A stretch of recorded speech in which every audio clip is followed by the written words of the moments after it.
Voilà, alors pour ce deuxième chapitre, hein, on va donc se focaliser sur le collecter des données. Donc il y a deux endroits importants où on va pouvoir collecter les données. Donc la première chose, c'est la fiche santé. La fiche santé, elle peut être complétée par tout professionnel qui a accès au dossier, que ce soit infirmier, que ce soit médecin ou paramédical, en fonction ici des accès qui leur sont donnés. Alors au niveau infirmier, donc la fiche santé, comment elle se présente? Elle reprend différentes informations importantes. Je rappelle que la fiche santé va suivre le patient tout au long de son parcours hospitalier, donc n'est pas limitée à une seule hospitalisation. Elle doit donc être mise à jour au fur et à mesure des hospitalisations, des consultations qui sont suivies par le patient. Et donc on retrouve différentes informations qui sont importantes à connaître pour bien suivre le patient. Par exemple, ses allergies, ses intolérances, ses antécédents médicaux, antécédents chirurgicaux. Alors, pour pouvoir venir renseigner que le patient présente une allergie, ce qu'il faut faire, c'est venir cliquer sur « Ajouter ». Là, attention, c'est un dictionnaire, donc vous ne pouvez pas taper, tout et n'importe quoi. Vous devez rechercher dans le dictionnaire le terme qui correspond le mieux à celui que vous voulez encoder. Alors, par exemple, ici, donc si vous cliquez, il y a déjà des choses qui ont été mises de manière récente, où on peut aussi venir, par exemple ici, pénicilline, je vais le créer en favori. Lorsque je vais mettre en favori, la pénicilline va d'office apparaître. Et donc ici, je peux venir renseigner que mon patient il est allergique à la pénicilline, que le statut est toujours actif, donc c'est toujours le cas. Au niveau degré de certitude confirmé, suspecté, donc vous pouvez mettre suspecté, et les déclarants, c'est soit le patient, soit d'autres personnes, par exemple son épouse, qui vous a dit qu'il était allergique à la pénicilline. Alors vous pouvez venir ici ajouter, est-ce que le patient a reçu une désensibilisation, est-ce que le patient a présenté des signes liés à son allergie. Vous pouvez venir soit enregistrer, et donc là, l'information va directement apparaître dans la fiche santé, soit enregistrer et nouveau. Donc enregistrer et nouveau, si vous voulez venir encoder une nouvelle allergie, parce que le patient présente plusieurs allergies, là, une autre fenêtre vient se présenter, et donc là, vous pouvez, ainsi de suite, continuer l'encodage de différentes allergies. Vous voyez ici que dans la fiche santé, l'allergie à la pénicilline apparaît, avec le S de suspecté, et donc cette information, elle devra de toute façon être validée par un médecin a posteriori lors d'une consultation ou au moment où il examine le patient dans la chambre et qu'il met à jour le dossier. Mais donc vous êtes là pour venir apporter des informations. Idem pour les antécédents médicaux.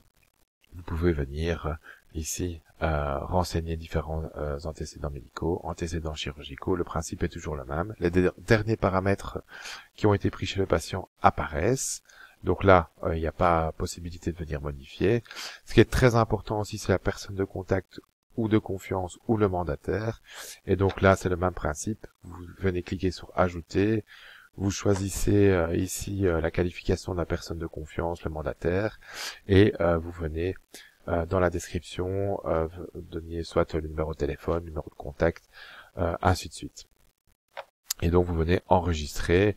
Vous voyez qu'ici on a déjà enregistré l'époux avec un numéro de téléphone par exemple.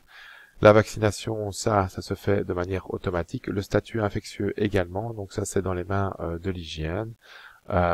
Et donc le traitement en cours selon le patient. Donc là vous pouvez venir aussi ajouter ce que le patient prend comme médicament de manière chronique au niveau de la maison. Donc ça c'est la première étape dans la collecte de données, c'est réaliser la fiche santé et brosser un peu le profil d'antécédents d'allergie du patient ainsi que ses contacts.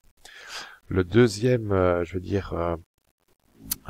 moyen de venir collecter les données, la deuxième tâche qu'il faut réaliser pour collecter les données est de réaliser l'anamnèse. Pour réaliser l'anamnèse, vous allez ici cliquer sur dossier de soins, sur nouveau, infirmier, anamnèse, et vous allez venir choisir l'anamnèse générale adulte. Donc là, dans l'anamnèse générale adulte, différents onglets apparaissent et doivent être remplis. Alors il y a des onglets qui sont obligatoires Il y en a d'autres qui ne le sont pas. C'est simplement pour venir ici vous aider dans votre démarche au niveau clinique. Alors, ce que vous pouvez faire directement pour aller à l'essentiel, avant de remplir quoi que ce soit, vous venez cliquer sur enregistrer et clôturer la note. Là, vous mettez oui et tous les champs obligatoires apparaissent à droite. Et donc, vous pouvez cliquer dessus et le système vous emmène directement vers l'onglet qu'il faut remplir et ainsi de suite. À partir du moment où tous les onglets obligatoires sont remplis, vous pouvez venir à nouveau enregistrer et clôturer la note et donc votre anamnèse sera dès lors clôturée. Si vous appuyez simplement sur enregistrer, ce qui est possible de faire, à ce moment-là, votre anamnèse pourra être modifiée par la suite au niveau du dossier.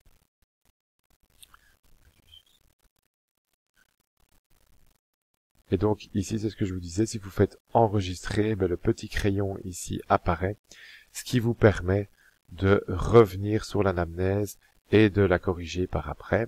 S'il n'y a pas de petit crayon, ça veut dire que l'anamnèse a été clôturée. Vous pouvez ici cliquer sur cette icône-ci, ce qui va vous permettre de consulter l'anamnèse sous forme PDF, éventuellement l'imprimer si vous en avez besoin ou si vous devez transmettre les informations. Vous pouvez également donc imprimer l'anamnèse qui reprend point par point et elle ne reprend que les points qui ont été remplis. Alors dans le dossier de soins, il y a d'autres documents. Donc dans le collecté, vous avez d'une part pris la fiche santé, d'autre part réalisé l'anamnèse du patient. Vous pouvez également venir remplir d'autres documents.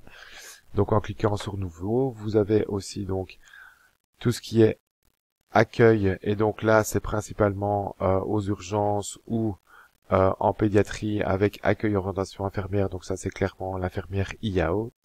Tout ce qui est anamnèse, checklist gériatrie, donc ça c'est spécifique à la gériatrie, ça permet de faire une checklist soit de l'entrée et de la sortie en fonction des besoins et en fonction du statut du patient.